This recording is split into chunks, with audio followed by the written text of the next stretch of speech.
मैं कविंद्र प्रताप सिंह और मैं इस समय काशी प्रांत का अध्यक्ष हूँ विश्व हिंदू परिषद का। और जो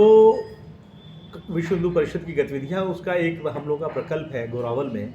बहुत पुराना 1922 से ये प्रकल्प स्थापित हुआ था, जिसमें वनवासी गिरिवासी क्षेत्र के जो बच्चे हैं, बच्चियाँ हैं, उनके रहने का स्थान है, हॉस्टल है, और साथ साथ उनको मुफ्त भोजन, उनके आवास की व्यवस्था है, और साथ साथ हाई स्कूल तक का एक विद्यालय चलता है। और इस प्रकल्प का कि जब से स्थापना हुई, यहाँ के इसके 50 वर्ष पूरे हो रहे हैं, 51 वर्ष,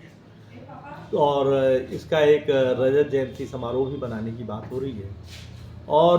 कल वहाँ पर पूरा छात्रों का, क्योंकि वहाँ से जो विद्यार्थी निकले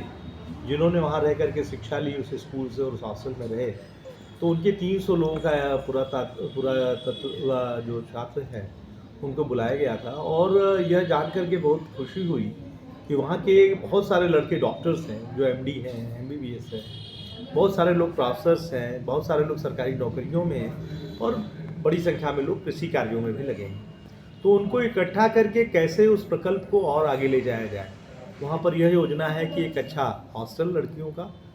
100 लड़कियों का, 100 छात्रों का एक हॉस्टल, और एक वोकेशनल ट्रेनिंग जैसे ITI है या इस तरह का, कि जहाँ पर पढ़ने के बाद उनको हुनर मिल सके जिससे वो अपना काम कर सके समाज में। तो इस बात को लेकर के विचार हुआ, ये कैसे धन संग्रह किया जाए, कैसे लोगों को जोड़ा जाए, वहाँ पर एक पूर्णकालिक व्यक्ति रखा जाए जो इन सारी बातों की चिंता करे और समय समय पर गतिविधियों का आयोजन करे। तो इस पर यह बात हुई कि हम राज्य सरकार और केंद्र सरकार की जो जो योजनाएँ हैं समाज कल्याण में, क्योंकि जो वहाँ पर अधिकांश बच्चे हैं वह अनुसूचित जाति, जनजाति और बैकवर्ड जो गुर्जर जाति से हैं, उनके छात्र हैं, तो उनके लिए जो योजनाएं, हम सरकार की योजनाओं का लाभ लें, समाज से हम धन इकट्ठा करें, और जो हमारा CSR है, बड़ी बड़ी यहाँ पे कंपनियाँ हैं, उनसे मिल करके और समाज से कैसे हम लोगों से मिल करके इस कार्य को आगे बढ़ाएं, इसके संबंध में आया था। और आज ये जानकर दीपक जी ने मुझे बताया कि आज सोनभद्र का स्थापना दिवस भी है।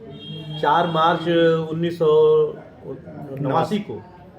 उस समय के मुख्यमंत्री ने इसकी घोषणा की थी। लेकिन यह बात बहुत ही थोड़ी कभी कभी चुभती है कि सोनभद्र जिले का जिसका नाम है, और सोनभद्र नाम की कोई चीज़ है ही नहीं जिले में। और जब सोनभद्र का मुख्यालय रॉबर्ट्सगंज है, तो इसका नाम जो रॉबर्ट्सगंज पुराना, एक तो अंग्रेजों की निशानी है ये, और हमारे प्रधानमंत्री बार बार कह रहे हैं कि हम गुलामी की निशानी को हटाना है हमें, तो हम अपनी बात को,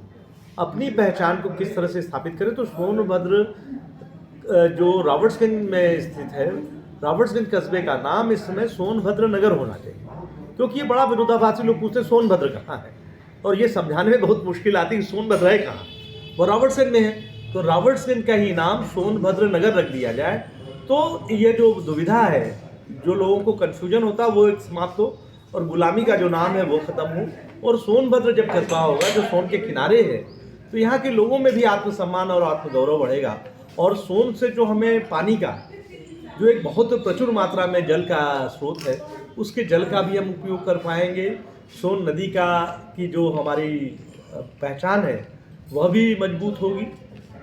और मेरा यही आग्रह है सबसे कि आज के दिन हम ये शपथ लें और इसका एक आंदोलन, जन आंदोलन के रूप में इस बात को रखें कि अब हम रॉबर्ट्सगंज नाम नहीं रखेंगे, इसका नाम सोनभद्र रखेंगे, सोनभद्र नगर। और राज्य सरकार से भी ये गुजारिश है, यह अनुरोध है कि वह